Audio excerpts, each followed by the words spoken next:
Ooh, it is sunny out. Sunny in Texas.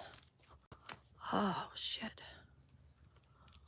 Ah, wait and see if we get some people in here. I got another pedo that I got my eyes on. I got these sex offenders of children. No, no, no. Hi. Oh, I got Coco out here. Say hi. Say hi. Oh, yes, I know. Coco and Shadow. Hi, Shadow. Hi, buddy. Hey, buddy. How you doing? Oh, Coco. You turd. No. We have friggin', look at this is a red ant hill here. Look at that, man. Like that we put poison on it, but man, friggin' red ants. I want to get going on this because there's 18 pages that I printed the other day from, I went to the library and I printed some stuff up. Because I don't have two phones, guys. I've only got one phone. Miss Coco, what are you doing? Where's she at? There she is. Oh, Miss Coco. Oh, and then Shadow. They're going to bug me. You're going to bug me, aren't you? But anyway, so, whoops, get back. I don't want you to knock these over. Watch out. Here, get down. Come on, get down. Move these over. So, Fred Hill the Fourth. I was made aware of Fred Hill the Fourth because somebody who watches the live stream contacted me. And this is something that is their own relatives. It's in their own house. Hi, Sky. So, okay.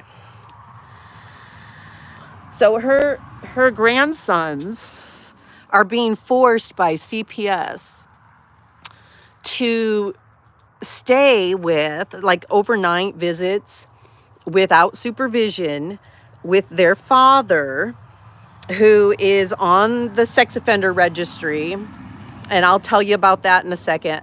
But he was already on there for life in Wisconsin. And he has been charged with new charges for his 8-year-old stepdaughter. And I'm going to go through this stuff. And it's not just him, it's his wife, the daughter, the little girl's mother, and the little girl's brother, who was 18 years old. Levi Moore, Sarah Hill, and Fred Hill the Fourth. So CPS is forcing a 5- and 7-year-old boy, two little boys that are Fred Hill's sons, to have unsupervised visits with their father, their stepmother, and their stepbrother. Last I had known, they were in a hotel at Days Inn over in Wisconsin. And the kids were having to have overnight visits, sometimes for a couple nights,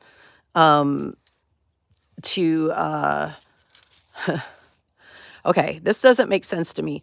Not only were they staying there with all three of them, CPS then also was letting the father take them to school. He's on the sex offender list for life. How can he go to a school? I don't know. How would CPS even, like, direct him to a school? I'm just not happy with Melissa from CPS. She says that there is nothing. What was it? What is the right word here? I want to make sure I get the right word on here. Yeah, it was Melissa, and then that they don't see any concerns, safety concerns. I always say danger, that they don't see any safety concerns with these two little boys staying with these three people. And I'm going to go through what happened. Okay.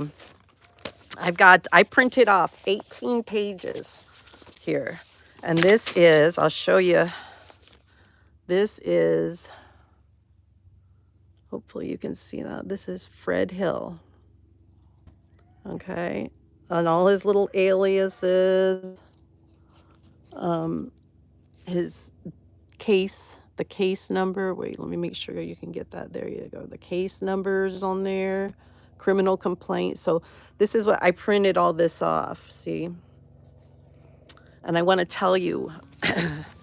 So count one of his old charges were, okay, the old charges, just real quick here, because I wrote this down, were, from what I can tell, okay, on 9/3/2008, he was convicted of second degree sexual assault of a child, which was a C felony, sex with a child 16 or older, which was a misdemeanor A, lewd lascivious, I can't say that word, but I think you know what I mean. Lewd behavior / exposure, which was a misdemeanor A, okay? And they ended up putting him on a lifetime registry on the sex offender registry list for that. Now, at the time, his birthday is 9/22/87. And so I did all the math and everything. So that meant that he was 20 years old. And it looks like it was something to do, some kind of thing with a 16 or older at that time. This time, it's with an 8-year-old stepdaughter. Now, this has not been convicted yet. This one here. This one was, let's see here. This one was this year that he was arrested for this. And he has court on 12/2/24 at 3 p.m. at Jackson County Courthouse for a status conference. I'm going to be kind of like keeping an eye on this, and I've been getting a hold of the grandmother. There's so much stuff going on with that too. That CPS, there's something going on with this CPS worker, Melissa. But anyway, so his new stuff here. This is count 1, repeated sexual assault of a child. And I'm going to read you this.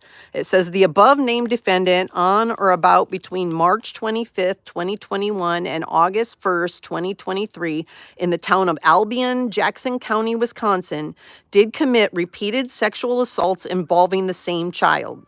Victim date of birth, 3/14/2016, 8 years old. Where at least 3 of the assaults were violations of section 948.02, 1, Wisconsin stat, contrary to section 948.025. It's a class A felony, and upon conviction shall be sentenced to imprisonment for life. Let me read that again. A class A felony, and upon conviction shall be sentenced to imprisonment for life. I hope that's real life. And furthermore, invoking the provisions of Wisconsin statutes 939.616, 1G and 3, the defendant being 18 years or older at the time of the offense, the court may not make an extended supervision eligibility date determination on a date that will occur before the person has served a 25-year term of confinement in prison. Okay, count 2. Physical abuse of a child, repeated acts causing bodily harm.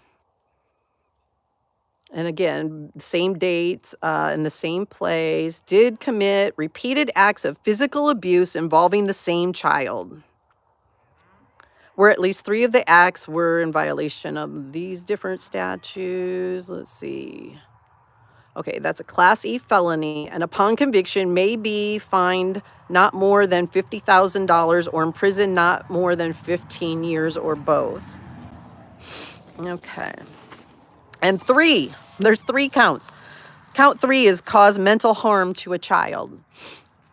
The above named defendant, again, the same thing, while exercising temporary or permanent control of a child, cause mental harm to that child by conduct which demonstrates substantial disregard for the mental well-being of the child. And that's a Class F felony, and upon conviction may be fined not more than $25,000 or imprisoned not more than 12 years and 6 months. If he's being charged with causing mental harm to a child, how is he allowed to have those children unsupervised overnight? All 3 of them, all 3 of these offenders, okay? For this 8-year-old girl. I'm going to read, you guys, if you, no, I am not kidding. If you, are triggered by certain sexual situations and talk of sexuality with a child, as we all feel horrible about that, but some people can be really triggered by it because of their past abuse. I'm one of them. this, you may have to be careful, and I understand if you can't keep listening, because I'm going to read what they are accused of doing, and this is it's pretty sick. Okay, it's pretty sick. So the probable cause that they have is your complainant is an employee of the Jackson County District Attorney's Office. As a basis of your complainant's charge of said offenses, your complainant relies on reports and information provided by Detective Smoko. Oh my God, I'm going to have to say his last name. Smokowicz of the Jackson County Sheriff's Office. Deemed reliable based on prior professional experience. Okay.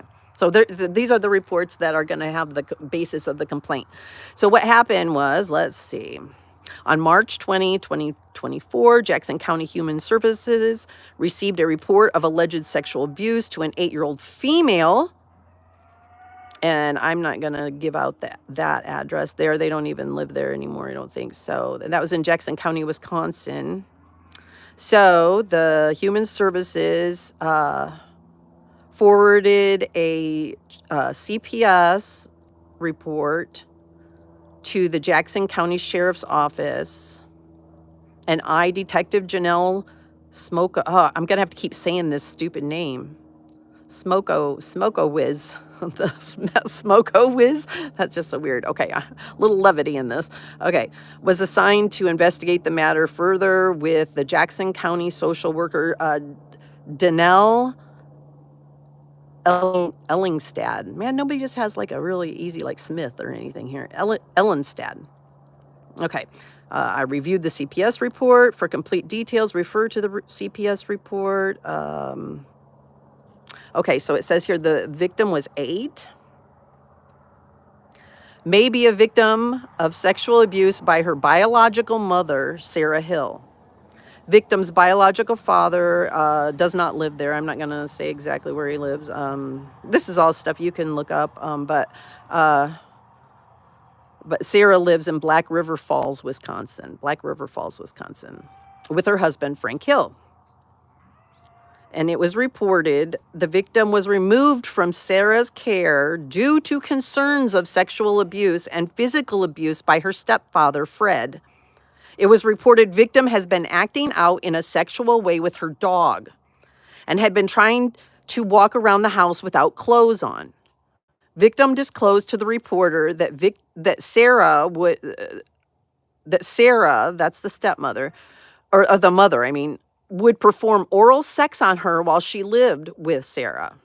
And this is why she wanted / acted in a sexual manner with her dog. It was also reported the victim also disclosed that Sarah would physically abuse her by hitting her and pulling her hair. Okay, so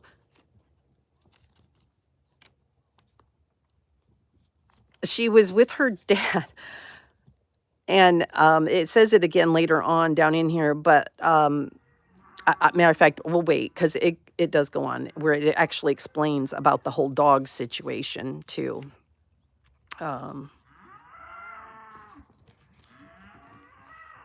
So the investigator, I read through all this. It's 18 pages, and they took the time. I can tell, like from all these 18 pages, they really did seem to take their time with this little girl. Oh, where did I set that thing down at? Oh, no. Oh, there it is. Okay. They took their time talking to this little girl, and it describes how they believe that she was not being led on, like being told things to say and stuff like that. So, okay. Okay, it says I reviewed the report and added, I'm going to skip down here a little bit. Upon review of the report, I learned during a forensic interview on August 14, 2023, victim disclosed Fred went into her shower with her while she was naked. 8 years old, stepdad getting into the shower with an 8-year-old stepdaughter. Fred was also naked. Fred would take pictures of her. Let me change the page. With a blue camera and also touch her private areas, including her breasts, buttocks, and vagina. Victim reported that this has happened more than one time and in the bathroom that was inside of the trailer. Victim also reported Fred stomped on her back until she was bleeding and he had pulled her leg so hard she thought it was going to fall off, as an 8-year-old would talk. And it's, let's see, it looks like this first interview here that they claim, that they're put in here is on April 1st. She had the victim had a forensic interview with interviewer Carrie Need at the Central Minnesota Child Advocacy Center. Okay, so there's a child advocacy center that's over there that did a bunch of interviews with this little girl. Social worker Danielle Ellingstad and I watched the interview live while at Jackson County Human Service. Okay, so then there were other people watching it. Okay. Using an online video platform. So it sounds like the officer and the what was her name? Ellingstad. That social worker was watching. Okay.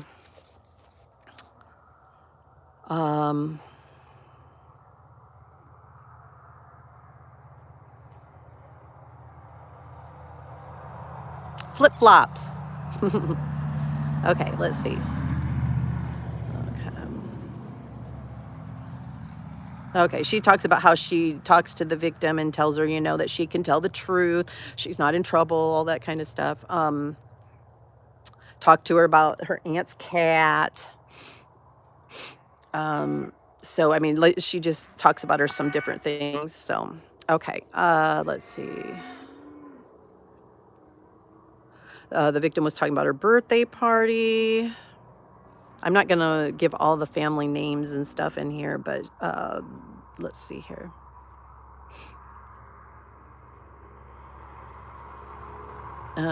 Victim then stated her mother was pulling her hair and choking her. And she put her hands up on her own neck and stated her mother hurt her neck and demonstrated about that. Things like yelling at her in her room, which, you know, those things are things, you know, yelling at somebody. But victim said that when she was born, her mother was happy, but once she got older, stuff changed.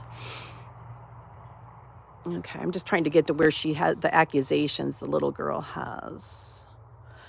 Victim said her mother, let's see, changed once her, okay. Victim said things changed once she went to her mother's husband's house, which was Frank Hill. Okay. Victim said her mother started hitting and hurting her and trying to kill her. Victim stated her mother was a psychopath. Carrie asked the victim to tell her about a time her mother hit her. The victim stated one time she was trying to eat her birthday cake and her mother hit her in the eye. Levi also threw a shoe at her eyeball and she got a black eye. Victim stated she was screaming. She said that was when she was 5 years old, turning 6. Victim said she was hit in the eye by her mother's hand while she was eating her cake. Victim stated Fred then smacked her so her face hit the cake. And she claims she got pink eye from that. Okay. Okay, so then the interviewer, okay, just one second here.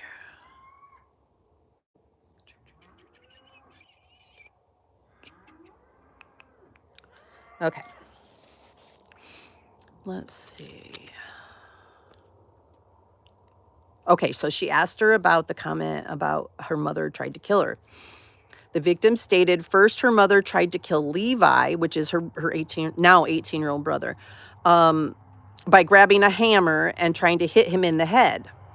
Victim then pushed her mother so she didn't hit her brother. Victim then made a comment she should have let her as Levi also did some bad stuff. So see, she almost feels bad. Isn't that sad? She almost feels bad that she saved her brother because he did bad stuff to her. Victim then made a comment she should have let, oh yeah, okay. Victim said her mother then tried to hit the victim with the hammer. Fred came out and pushed her mother. Her mother then hit Fred. Fred then got really angry and pushed her mother to the floor. Victim stated her mother went psychopath when Fred took her to Chuck E. Cheese. Fred had told her mother she had to be ready to go. Victim trailed off and talked about a ring hurting her finger. So then it is sad. Hi, traders. Hey, this one is very sad. So then the interviewer, Carrie, asked the little girl about where her mom had put her hands on her at her grandma's house. And so she explained that that her mother had been putting her hair up. Victim did not know the reason why her mother put her hand on victim's neck. Carrie asked how her body felt. Victim stated it felt like her mother was choking her and she felt like she could not breathe. Victim explained her grandmother stepped out and took her mother to her room, put on the bed, and told her mother to stay there. So it was enough that grandma came in and took mom out of that situation. Victim stated her grandmother took the victim to the hospital, and when they returned home, her mother was gone. Victim stated her father was not home at her grandmother's house when the incident happened. So then she asked her about another incident, and the victim talked about Fred being the strongest man in the universe. Carrie explained to the victim she sometimes talks with children about touches and touches she likes and does not like.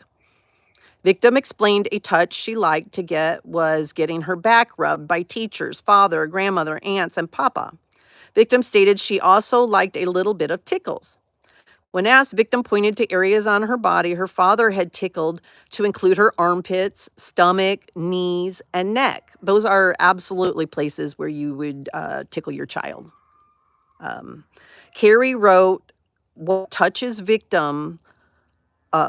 Carrie wrote what touches. Oh, she wrote it on the poster board. Carrie then asked about touches she didn't like.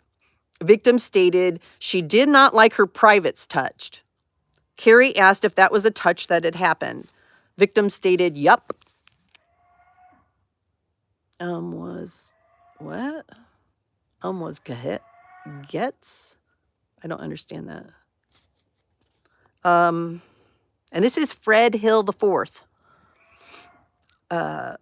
Carrie asked her if her privates had another name. She said no. Okay, let's see. She said her body didn't feel good when it happened, and that she was about to say to him to stop touching her privates. Oh, wait, I missed something. Sorry. Oh, Carrie asked who touched her on the privates. Okay, there we go. That's what I missed. Okay. Victim stated Fred. Carrie stated she recalled from previous interview, victim talked about touches on her private from Fred. Carrie asked if anyone else touched her private. Victim stated Levi, that's her brother. Victim stated Levi touched her private with his hand and that Levi stinks and he never takes a shower. And that sounds like a teenage boy. Okay. Victim was asked about Levi touching her. Victim stated she was taking a shower and Levi, her brother, opened the door and touched her private. Carrie asked if it was on skin. Victim stated on skin. Carrie asked if it was on the outside or her skin, of her skin, or inside or something else. The victim stated inside and outside. That was her brother. And that's when she asked how her body felt, and the victim said not so good, and that she was about to say to him to stop touching her privates. Victim stated this happened in the bathroom at her mother's house. Carrie asked if Levi touching her in her privates happened one time or more than one time. Victim stated more than one time. Levi walked in, but she thought her mother was coming in. Victim stated it was not her mother but Levi, and he touched her privates. Levi told the victim to turn around. Victim then made a comment that Fred called her father, Fred, yeah, her stepfather. Victim then made a comment that Fred called her father a chicken shit. So he's calling her stepdad, then with that, she says, was calling her dad a chicken shit. All right. Hey, hi, Russia. Hello, hello. My family brother, he's not like my blood brother, but my family brother, he actually stayed in Russia for a while. I can't remember where exactly he stayed, but he was always showing me pictures and stuff. He liked it there. He liked the people there. He thought the people were nice. Okay, let me go back here. Okay. Carrie asked the victim to tell her about another time that Levi this is her brother, touched her privates. And so she started to draw on a blank piece of poster board. And then the interviewer was asking her if he had touched her privates in anywhere else that wasn't the bathroom. And she said no. And she said it was on her skin. I mean, they go through that. When asked, victim advised Levi did not say any other words except for her to turn around. Victim stated she told Levi to stop, but Levi kept doing it. Victim told Levi to please stop, and her mother came in and pulled her by the ear and told Levi to get out. So that's the first thing she does, is grab her daughter by the ear when she sees her being sexually abused by her brother. Her mother then took Levi's phone away, and the victim told him that is what he gets for touching her privates. Yeah, most of us are. I agree with you. People everywhere. There's good people and bad people everywhere you go. So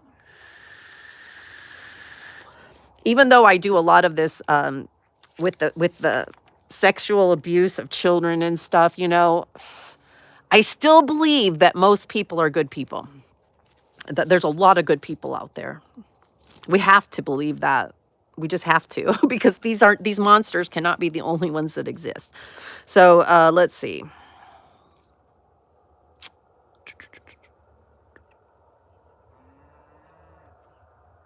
She goes through about Levi's touching and where it was, and like whether it was on the breast, the buttocks, and all that. Okay. And the areas she showed was the pubic and all that. Okay, I got 18 pages, so I'm going to try to go through it a little quick.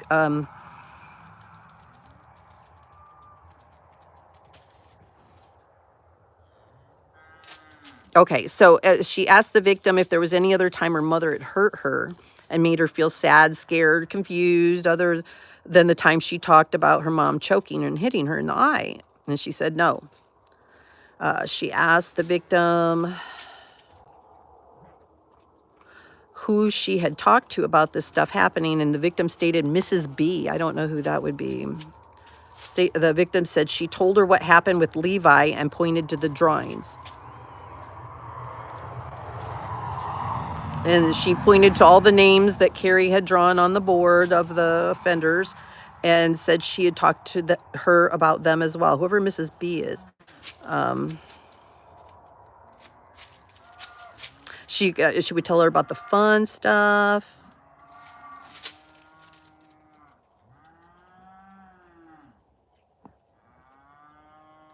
So I wonder if Mrs. B ever got a hold of any of these people.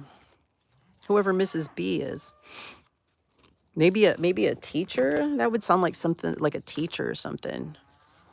But they are there. Just not where we are looking. Yeah. When you look into the depths of evil and you see it and you think about these people and you have to follow these people. And I mean, I don't even know how the people, the pedo hunters that do the like talking, pretending like they're 12 and 13-year-old kids. I don't even know how they do it. I'd want to come through the phone and do some stuff that would get me put in prison. So yeah, it's hard. It's hard sometimes. I take breaks. I have to take mental breaks myself. A lot of times I do stuff that I like to do. I read a book. I just started reading a new series of books that I used to read. Janet Ivanovich.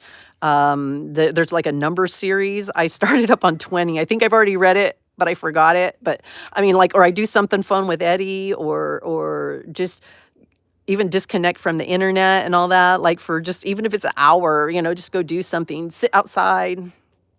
You got to, and go meet people who are not like this. Okay, so back to this. It gets worse. Oh my God. The dog thing really, ugh. So, let's see.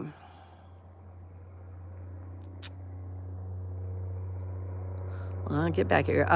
So Carrie asked her if anyone had taken pictures or videos of her without her clothes on. She said yes. Fred did when she was taking a bath. So the bastard not only allegedly abused her, but he also videoed her. She said she didn't see Fred because he was doing it under the door, and she demonstrated on the door in the interview room. The victim stated she knew this because her mother told her about it, but she did not see the video. When asked if anyone else did, victim said Levi took a picture of her taking a shower. Her brother did. Jeez Louise. Carrie asked if this was something she saw or was told. The victim said it was something she saw. The victim then said something about a Tina, and she was an old lady that lived with Fred. Carrie asked the victim about Levi taking the picture. Victim explained Levi was in the bathroom and took a picture of her while she was in the shower, and then he ran away. Victim stated the shower was open. Carrie asked if Levi did anything. Victim said, Levi said, yes, I finally got a picture of her naked. That's what her brother said. Ugh. This poor kid, man, this poor little girl. And this is who they're sending. CPS, Melissa, is sending a 5- and 7-year-old boy to stay with all three of these people, Levi Moore, Sarah Miller, and Fred Miller. Okay? I've been talking to the grandmother of these two little boys, and these two little boys, CPS does not see any safety concerns with unsupervised overnight visits. I am in a tizzy about that. I am so angry. I actually called and talked to Melissa, CPS worker, and her boss when I was not happy with that. And they both, there's no safety concerns. I said, is there something that you're following? Some kind of guideline that's holding you back?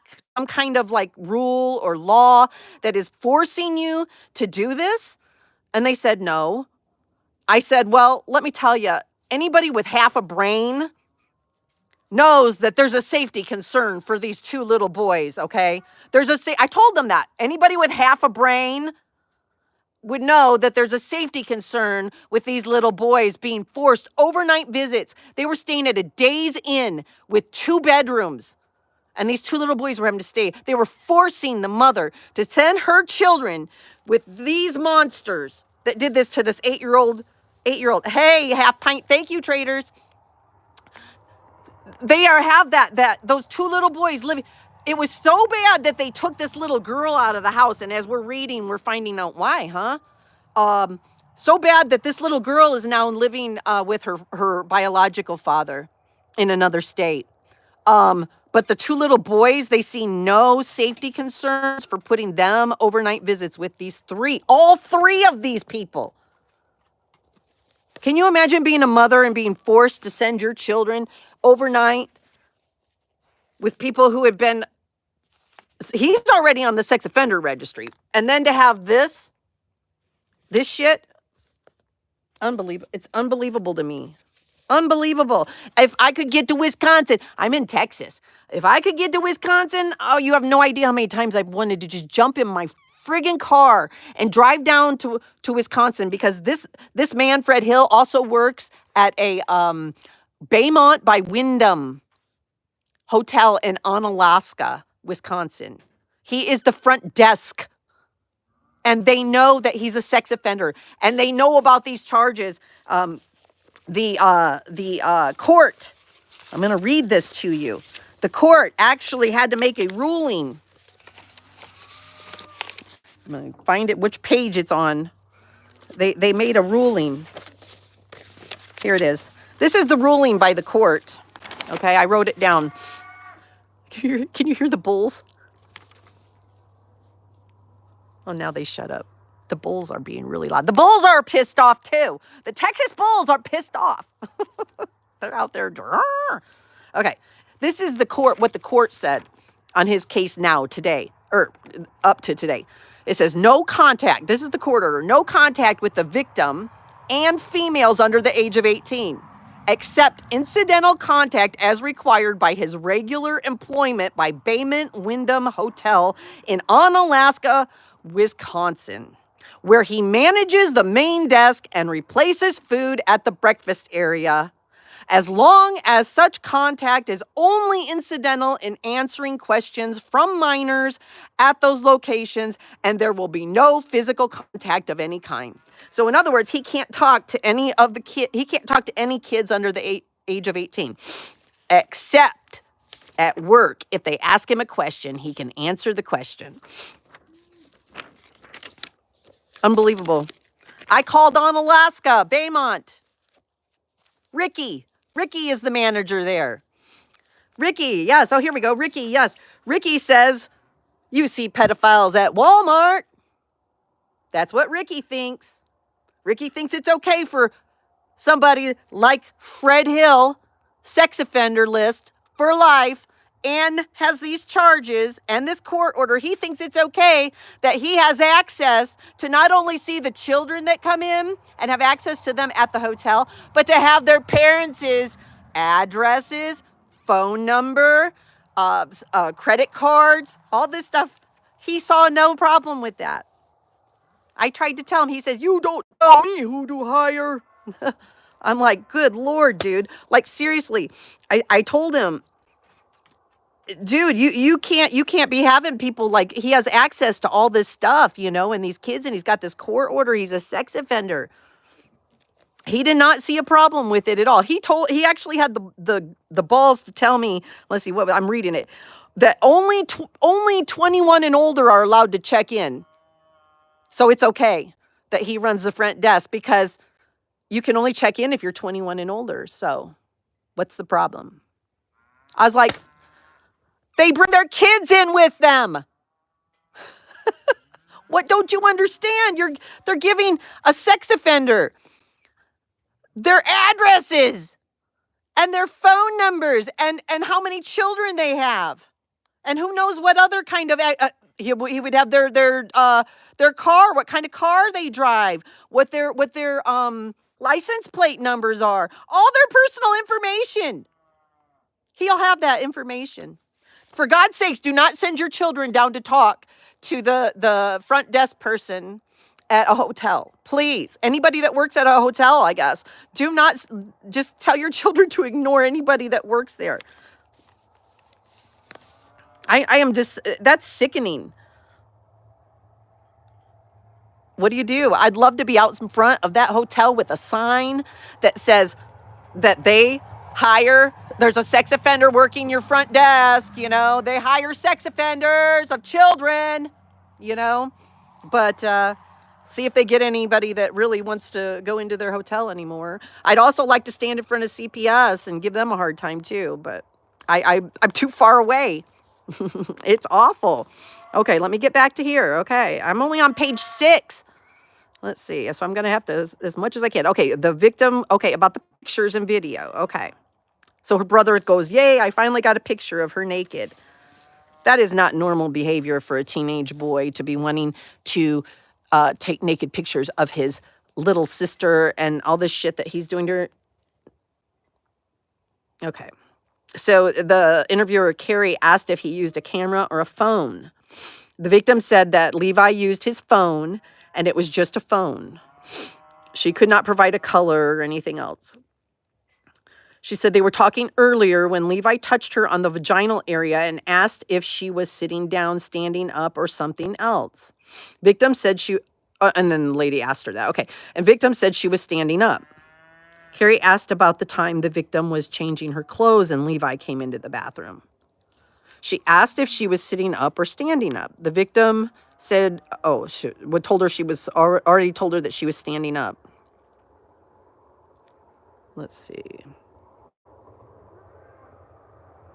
And this lady did these interviews over more than one time. They, like she had different times that she talked to this little girl and stuff. So this wasn't like an all one session. Let's see here.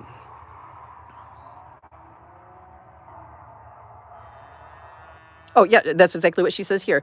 She explained to the victim, sometimes people come back to speak with her more than once because they think of something else they have to talk to. They something else to talk about.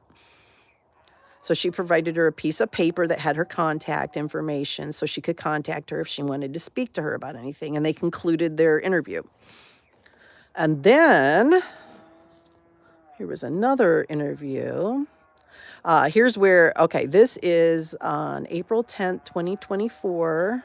Ellingstad also provided a further documentation from a counselor, Brenda Carlson, as requested by the Minnesota CAC. This one is kind of sad. I think this is where it comes up with the dog. Let's see.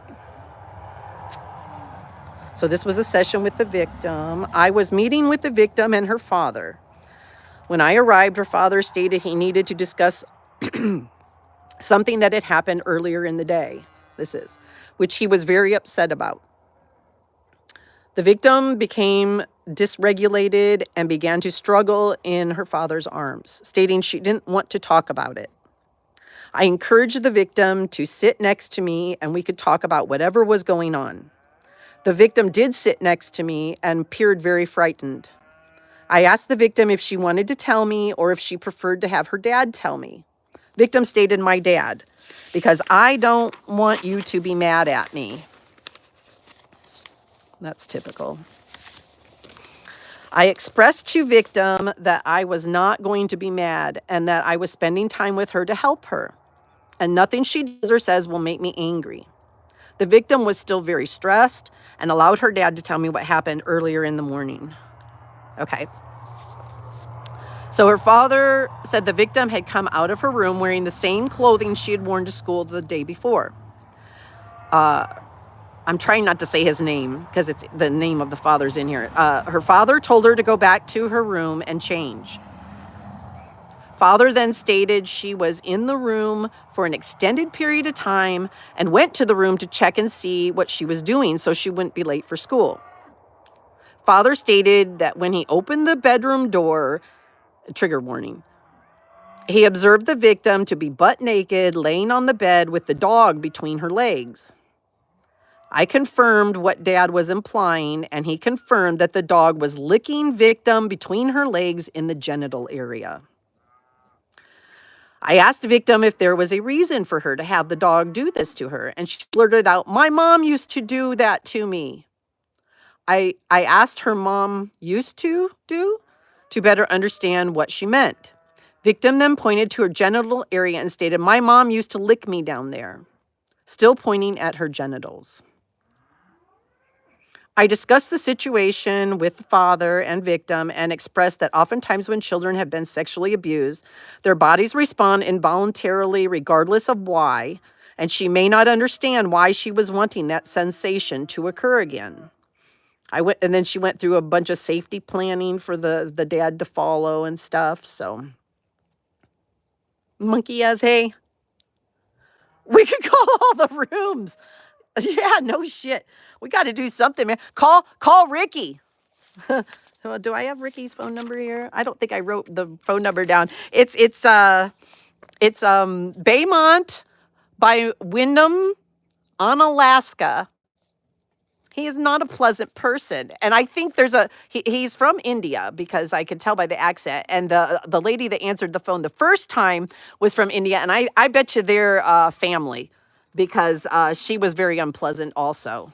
I'm not happy that I was calling to talk to Ricky about this. So, yeah,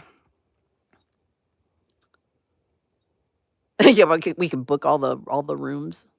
And then nobody ever pay. Well, I don't know how you do that. I'm not a very good troll. Okay, let's see. Let's see. But the dad talked about how she likes they encouraged the daughter to wear clothing, the victim to wear clothing because her father was saying she likes to walk around naked. At 8 years old, that, walking around with your father and stuff, you have an idea? Oh, it's Lori Arnold 95@gmail.com. I've been wanting to get a hold of you anyway, because I was wanting to tell you some stuff that has happened, but okay. Let's see, including this. Let's see.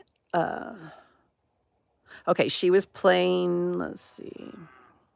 She played games with her and stuff. It sounds like this lady did a really, really in-depth job of interviewing this little girl. This wasn't just oh, she made an allegation.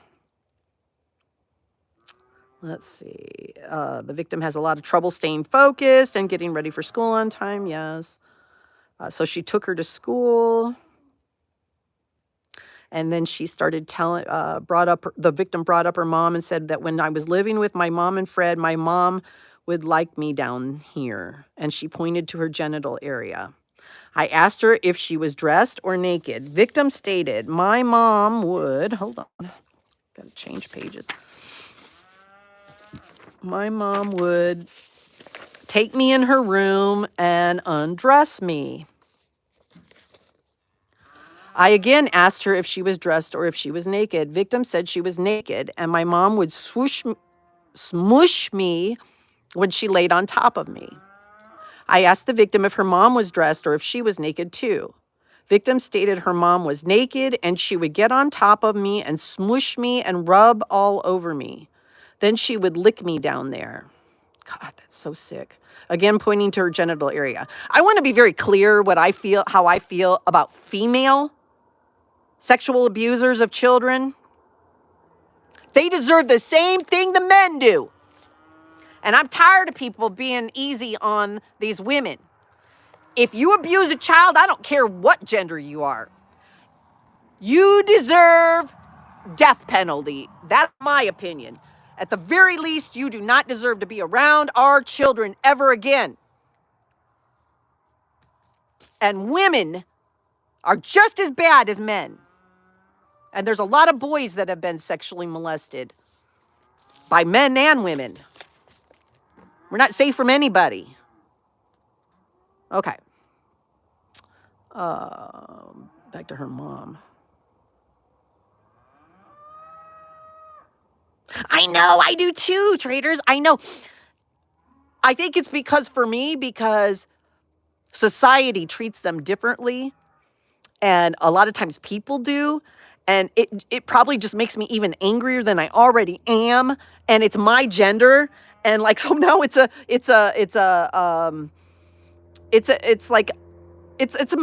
me, like not on me, but like it's my gender, and it's a disgracing all women when they do that, just like men do it. They disgrace all men, and it's sickening.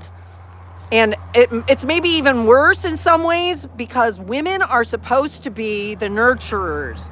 We give life. We give them life. We should not be the ones that are abusing them, sexually especially. You should not be sexually abusing your children. We give them life. How do we then sexually abuse them? Especially your own children. It's sick. It's very, very sick. And it just seems worse that a woman who's supposed to, you think mom, mom that sexually abuses her own daughter. Who the hell does this shit? Oh, so gross. Okay. Oh, the girl calls it my privates. And so she told her it was a vagina. The little girl giggled and stated Gina, Gina, or maybe just Gina, because it's Gina. Ah. Yeah, sickos. No, not, there's another Fred Hill that got some notoriety when I tried to look up this Fred Hill. This is Fred Hill the Fourth. You have to put in Fred Hill the Fourth, okay? His birthday is 9/22/87, and he's a sex offender from Wisconsin. And if you put that in there, Fred Hill the Fourth, you'll sex offender, Google it, you'll get right up. Okay. So, I asked the victim if her mom did anything else. You hear that?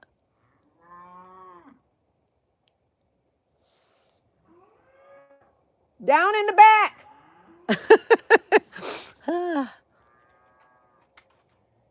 Oh, see, there they go with lying again. Yeah, you're out of here.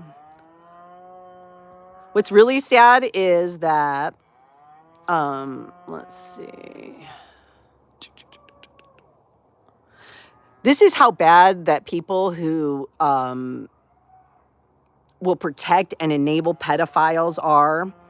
That I actually, because I'm going after pedophiles, I actually have pedo protectors who, a lady that literally her boyfriend threatened to rape my boyfriend's mom as she was dying in the nursing home. He threatened to go in the nursing home and rape her. This woman has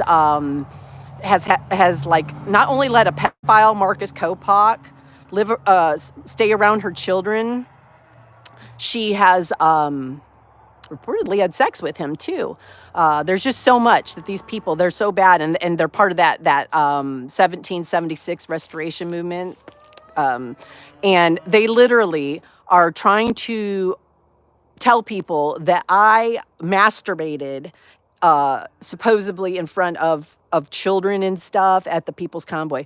Such a stupid, they make shit up, and I keep telling them, they say they got a video of this. I say, then provide the video, because I didn't do it. But see, they do that shit. That's how low they'll go. They'll go that low to protect their pedos and to go against anybody that goes after the pedophiles. That's how bad these people, how low they will go to, the lengths that they will go to. They're sick. Oh, somebody got a message. Oh, we'll show that, yeah, those idiots, exactly. Like, it's the most ridiculous thing. And I always say, put up or shut up. If you got that video, fucker, show it. I've been telling you to show it for 2 years now. Fucking show it then. Because I know I didn't do any such thing.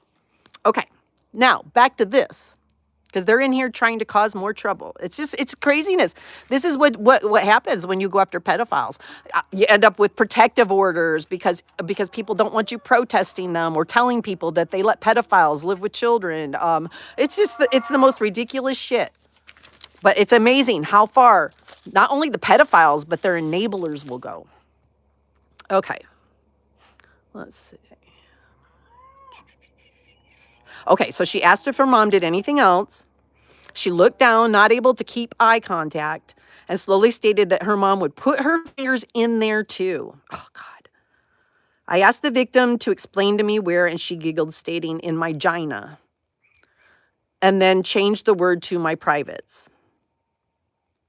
And then she told the victim she was sorry and asked if it hurt. And the little girl said, yes, a lot. It hurt a lot when her mom did that to her. And then she asked her, did anybody else hurt you? And the victim stated that Fred would smush me too. I asked who Fred was, wanting to make sure I understood who the victim was talking about. Victim stated that Fred was her mom's boyfriend. I confirmed and understood and asked what Fred would do. The victim stated that Fred would smush me like my mom. Well, her mom got naked, and whatever smush is, like, I don't even know for sure what that is, but some touching bodies. Fred was naked too. Yep.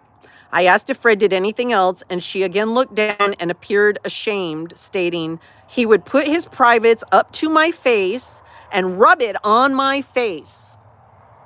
So he put his weenie on her face.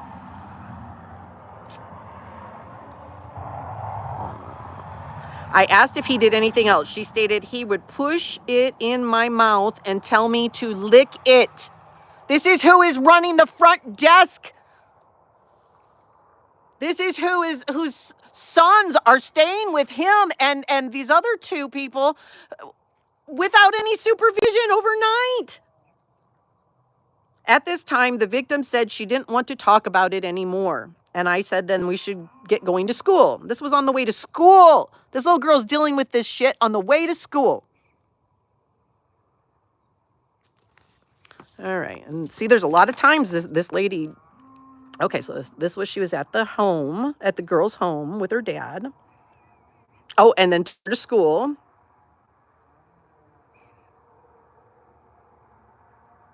And she started talking to her again. Let's see. I asked her if she had trouble talking with her father about things that happened at her mom's house, and the victim stated he gets mad and wants to kill them. No fucking shit. No fucking shit.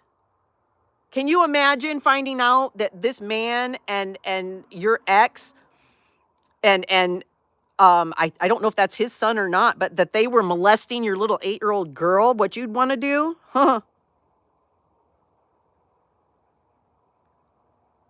And then she told her some stuff, you know, about how sometimes people get mad and blah, blah, blah. Okay, here we go. Victim stated that when she was with her mom would take her in her room to smoosh me and lick me down there. I told her again how sorry I was that had happened. Victim then said that Fred would smush me too and then do that thing. I asked what she meant by that thing. Victim stated that he would rub his privates on my face and then push it in my mouth, so I had to lick it. I asked if anything happened when he would do that, and victim stated blue stuff would come out. Blue stuff would come out. I asked her what kind of blue stuff, and victim said she didn't know, just blue stuff.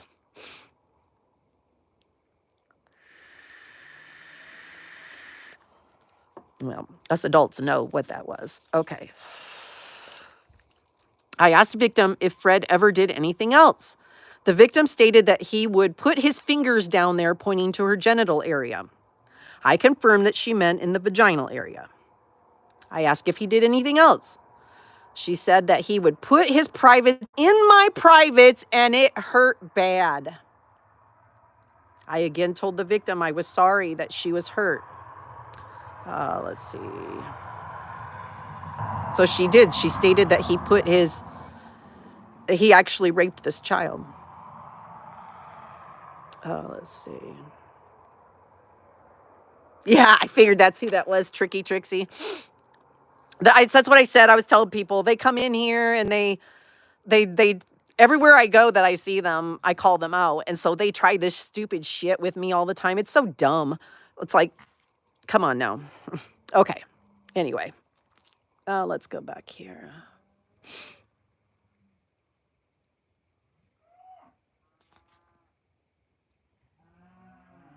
I'm going to read through here real quick here. The workers. Okay. Oh, so they did. They interviewed Fred. Okay. It says, I walked out to the lobby of Human Services and escorted Fred IV back to the interview room. Explained it sounded like there were some text messages that Fred IV had sent in reference to victims' behaviors and not being able to handle her and wanted her out of the house. Fred IV said he has the message on the phone. Oh, so he had sent messages about wanting her. Okay. That he said that he sent that message because Sarah and Levi were getting pretty angry with her, and Fred IV was receiving more calls while not at home.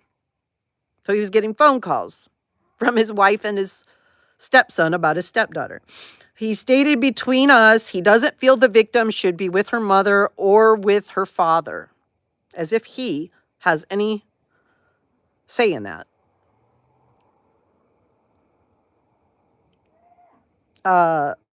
He said the father physically can't take care of his kid and he is mentally not there, and Sarah gets angry. Fred IV hasn't seen Sarah hit the victim, nor has he seen Levi hit her, but he doesn't know what happens when he's not around. I advised it sounds like Fred IV has had to step in per the text message conversations. He explained he has stepped in if Levi goes after the children and tells him no, and with Sarah. Sarah, she will get up and start yelling and screaming, and he would not allow that. Here we go. Fred IV explained that he was part of the BACA, Bikers Against Child Abuse.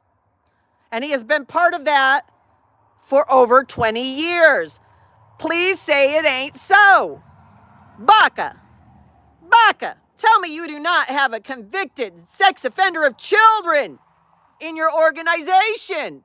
Please tell me that Fred Hill the Fourth is lying. Tell me he's lying. We need Baca to go down there and figure this shit out. Maybe Baca needs to make a visit. Crazy. He says he's part of Baca. Oh my God. Okay. She explained the victim has had several forensic interviews at this point, and the victim's story has been consistent. I explained what the forensic interview process looked like. I advised based on the multiple interviews that have been completed with the victim, the information she provides has been consistent. Fred the Fourth mentioned that they were only doing forensic interviews when victim was with father. I advised I did not believe it mattered which parent she was with, as father was not in the room during the interview. Fred the Fourth stated the victim doesn't want to go back home, and he understood that. He explained he was in other relationship with women over the years who had had children, and he had never been accused of anything. Fred Hill has been in many relationships with women and is, yeah, okay, there we go.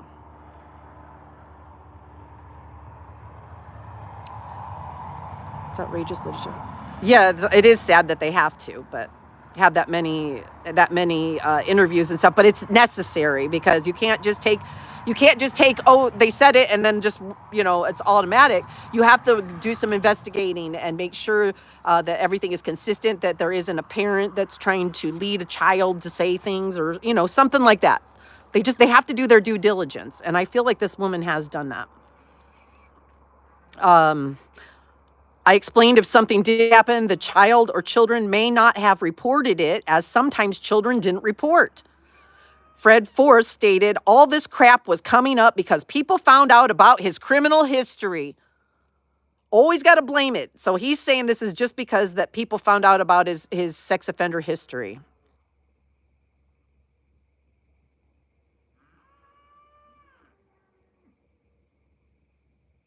It does bring the trauma back. I know it's a double-edged sword. It's something that's necessary, and yet it's re-traumatizing for the victims. I don't know a way around it, honestly, though. Let's see here. I got to get back to where I was there. There we go. Don't report it. Fred the Fourth stated the allegation started over 3 years ago, and he had cops at his house probably 20 times. I asked how he would feel if the roles were reversed. I explained we now have allegations coming up with Levi and victim, and Tina saying to Fred the Fourth she also had her concerns. I advised who was to say the other things victim was reporting were not also true. Fred the Fourth stated he had never been alone with the victim because he never wanted to put himself in that spot, and yet he works at a hotel with children at the front desk. Not believing you, Fred. Let's see. I advised victim was accusing Fred the Fourth of taking pictures of her in the shower on his phone. Fred the Fourth asked if we wanted his phone. That fucker has more than one phone, let me tell you that. I asked if we could have it. Fred the Fourth stated it was his work phone. It was his work phone. So he doesn't have his regular phone there. It was his work phone that he was going to give them. I explained if he allowed us to, we would have it forensically downloaded and go through it. I explained I would take it to the Holman Police Department, Southwest Englandstad, advised they could potentially get a replacement phone. Fred the Fourth said that he has pictures of his children on his phone that have images of his children coming back with, it says hive, so I don't know what that means. Coming back with him? Maybe it meant him. Okay, it's getting too dark for me to read. I have to go inside. I was trying to stay out here where it was warm. Let me go inside real quick. This is nuts. Nuttiest, craziest shit. Come on, Coco. Go on.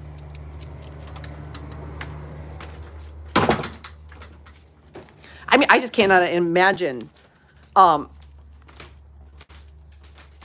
I want to say that if somebody tried to force me to put my children with someone like this, that I would. Hold on, it's just total dark. I got to turn the light on.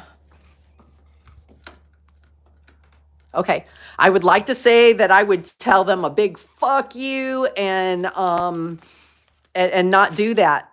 But at the same time, the law enforcement, I've talked to the law enforcement down there, and they can't do anything because CPS is the one that's in charge of all this shit for the two boys. They said they can't do anything. I've talked to some officers down there, and they can't. CPS outrules them. So, like, you have the police, because I told the police officer, the one police officer, I'm like, you know what? What's really sad is if that mother goes down there and tries to get her children away from these three monsters at a hotel room, you would arrest her. The police would arrest her. So, I don't know what I would do. I keep saying this is why the Underground Railroads were for women trying to escape abuse of their children and themselves. That's why it was made, because of situations like this, with CPS trying to force a mother to put her children in a hotel room with these three monsters and with unsupervised visitation. It was beautiful. That is a beautiful sunset. I love it out there. We have the most beautiful sunsets out here you guys have ever seen, really. We got a super moon. I don't know if I can even see. Let me see if the moon is out. Because, like, we have a super moon. Yeah, okay. Let me turn the, whoops. Let me turn the light off and I'll show you. I'll see if I can. Oops, I got to turn this light off too so you can see it better, but I bet the moon. Yeah, there. Look at how bright the moon is. Look at this is the moon. It is so bright that it casts shadows. The trees, once the sun goes down, the trees will have shadows out here. But yeah, it's almost full, and it's a super moon. You can see if the animals are moving out in the we've got a bunch of just land out here, man, out in the fields. We've seen feral pigs in the middle of the night. You can see them moving around and eating and stuff. So, yeah, pretty cool, huh? It's nice out here at the ranch. I love it out here. I do. I love it out here. It's beautiful. The nature. I'm always finding new nature. We have an armadillo out back. We call him Artie. We did see there was a dead rabbit up on the road, up just a little ways, and I think it might have been one of our rabbits, wild rabbit that lives in the back. We're always seeing him. Yes, that thing. It doesn't matter politically who's in charge. It seems like the laws aren't changing, and when it comes to the pedophiles, and we've got to do something. We got to get these laws changed. We got to get the courts to start taking it seriously. And there are people that are doing that. In Oklahoma, there is a mother, and what is that called? Oh, shoot. Ivy Webster's mother, but I'm trying to think. If Traders is still in here, she would know what the something law. They're trying to enact it over there. I just can't remember what it's called. Ah, shoot. Knight's Law. Knight's Law. And that is so that if you are convicted of a child sex offense, that you have to serve all of your sentence. You can't get out early. That's just a start. That's just a start. It's sad we have to say that. Okay. So we got done with the phone. Let's see. She called the detective.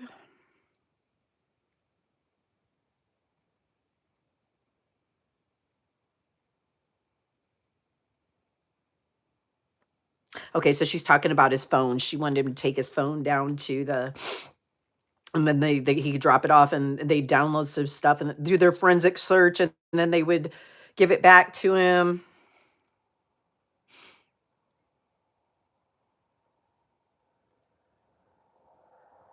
And then let's see, the victim had another interview.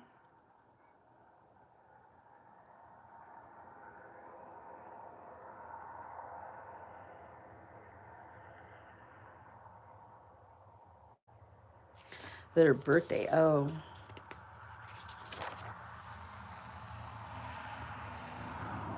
It's just I'm only on page friggin' 10, you guys. And I mean there's 18 pages of this. This is ragging, but no, it doesn't sound brutal. It's just the truth.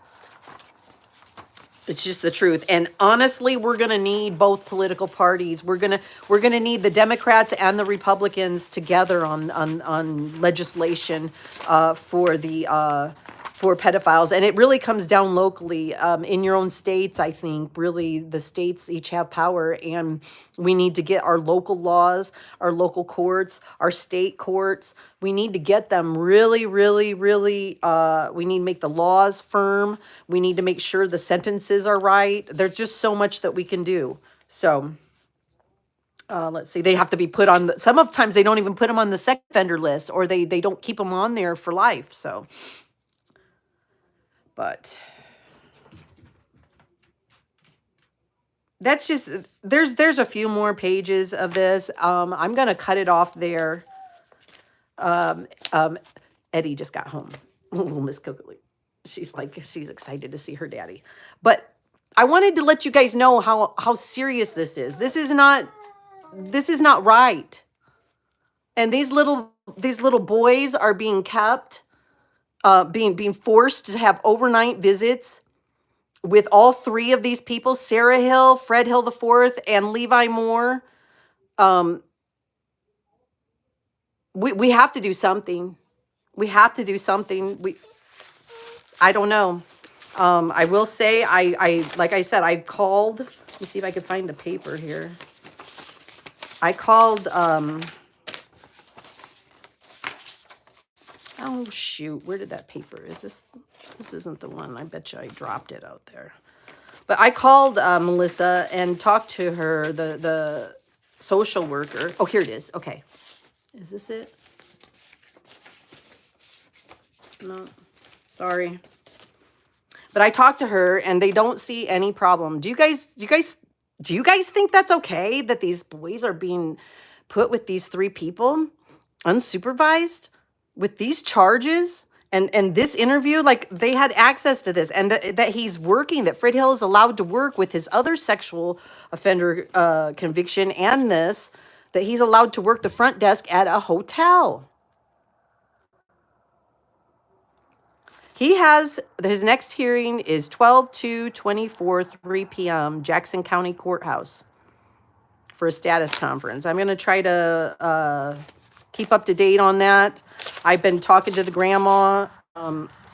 Shit's still happening. The CPS doesn't want to hear it. They keep complaining to CPS. CPS doesn't like it, and they don't agree with them. There's something going on there. So protect the kids first and foremost. Absolutely. Yep. And we all need to come together and do that. It shouldn't matter about political party when it comes to protecting the kids from sexual abuse. That's just all there is to it. But if anybody can help out, listen, if anybody is in that Wisconsin area, hey, if you want to go hold a sign in front of the hotel, if you want to make phone calls, if if you want the information of the Melissa, you want to talk to the CPS people, if you have any ideas, definitely get a hold of me. Lori Arnold, it's my name. My email is my name, LoriArnold95@gmail.com. So just go ahead and get a hold of me, and hopefully we can collaborate, and together we're strong. They forget, together we are all very, very strong, and we will put an end to this shit. And I don't just mean this one situation. I mean all of it.